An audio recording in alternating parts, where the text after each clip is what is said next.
It's one of the most turbulent political landscapes in the world. In Lebanon, political deadlock has been the norm for years, with sectarian groups vying for power and Hezbollah vying for influence. Now, after 9 years, people will finally get to vote in parliamentary elections. But this time, there are key differences.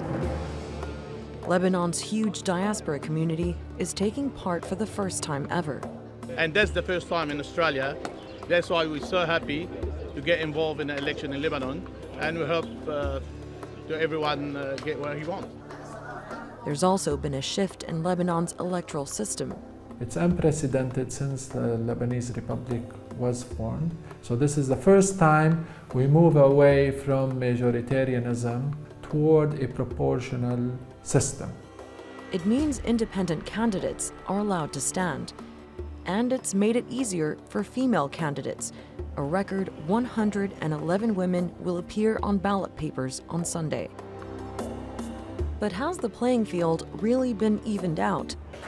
Or will Lebanon's political elites keep their hold on power?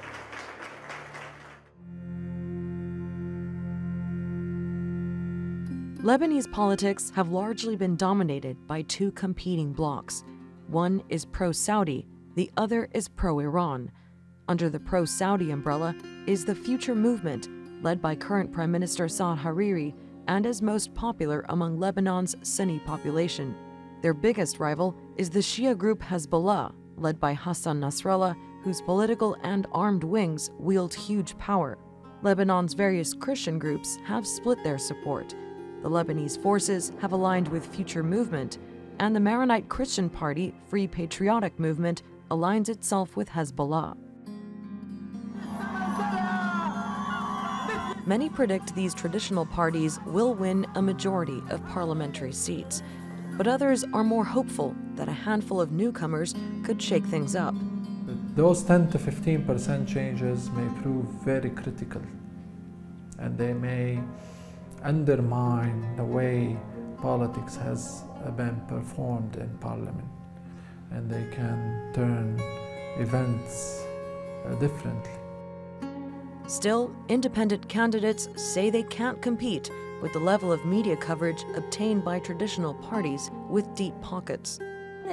Who today is able to pay $1 million to appear in the media? Who can pay $20,000 for a half-hour live on television? Those who are already in power, the traditional parties. Lebanon's next parliament will have to legislate on major issues, like the country's weak economy, the nearly 1.5 million Syrian refugees now living there, and work hard to keep the country's sectarian tensions at bay. Sandra Gatman, The Newsmakers.